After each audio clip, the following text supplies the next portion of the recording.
আইসিইউতে এমন অবস্থা যে এই লাশের পর লাশ আমার সামনে দিয়ে হচ্ছে, কিন্তু আমি নার্ভাস হয়ে গিয়েছিলাম। আমাকে তখন আমার মেয়ে বলল যে মামুনি এখানে থাকা দরকার নাই, তোমাকে আমি বাসায় নিয়ে যাই, বাসায় ট্রিটমেন্ট করে আমি ঠিক করে ফেলবো। 2020 সালে যে করোনা হয়েছিল, আমারও হয়েছিল করোনা। করোনায় আক্রান্ত হই, আমার অবস্থা খুবই খারাপ ছিল। হ্যাঁ, হাসপাতালে গিয়েছিলাম, কোনো হাসপাতালে জায়গা হচ্ছে না, কোথাও না। সারা হাসপাতাল ঘুরে ঘুরে ঘুরে ঘুরে ঘুরে ঘুরে একটা হসপিটালে আমাকে জায়গা হলো, সেখানে আমি ভর্তি ছিলাম। এর ভিতরে ইমরানের সাথে আমার দেখা হলো, ইমরানের সাথে পরিচয় হয়ে ইমরান আমাকে অনেক হেল্প করছে, অনেক সাহায্য করছে। ও আমাকে, ও আসলেই অনেক কাজ জানে, অনেক কিছু জানে। হ্যাঁ, আমার প্রায় 39টা অক্সিজেন লাগছে, আমার 39টা বোতল আমার অক্সিজেন লাগছে। মানে খুবই খারাপ অবস্থা ছিল, আমার ফুসফুসের সমস্যা হয়েছিল। তারা আমাকে বলল যে ঠিক আছে, আপনি এখান থেকে নিয়ে যান, বাচ্চায় নিয়ে যেয়ে বাসায় চিকিৎসা করেন, বাসায় নিলে ভালো হয়ে যাবে। তা আসলেই আমি তারপরে আমার মেয়ে একা, ও তো একবার বাইরে যাচ্ছে ওষুধ কিনছে, একবার এ করছে ও করছে, এর ভিতরে ইমরান আসছে, ইমরান আমাকে হেল্প করছে, সব কিছু ইমরান দেখাশোনা করছে, করেও আমাকে সুস্থ করে তুলছে। ও ডাক্তাররা হসপিটালে করবে না কেন? ওইখানে তো একটা রুগী নিয়ে আসছে, মারা যাচ্ছে, রুগী আনছে, মারা যাচ্ছে, রুগী আনছে, মারা যাচ্ছে। তার ভিতরে তো আমাকে রাখতে পারে না, কেন আমার তো তাদের থেকে একটু বেটার ছিলাম আমি।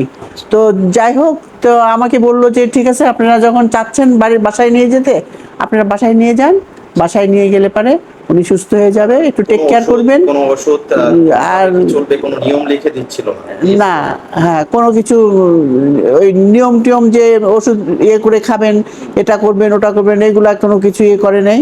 আমি আমার ইয়ের কোয়ারেন্টাইনের ভিতরে ছিলাম, তো আমার ওতে আমার ঠিক হয়ে গেছি।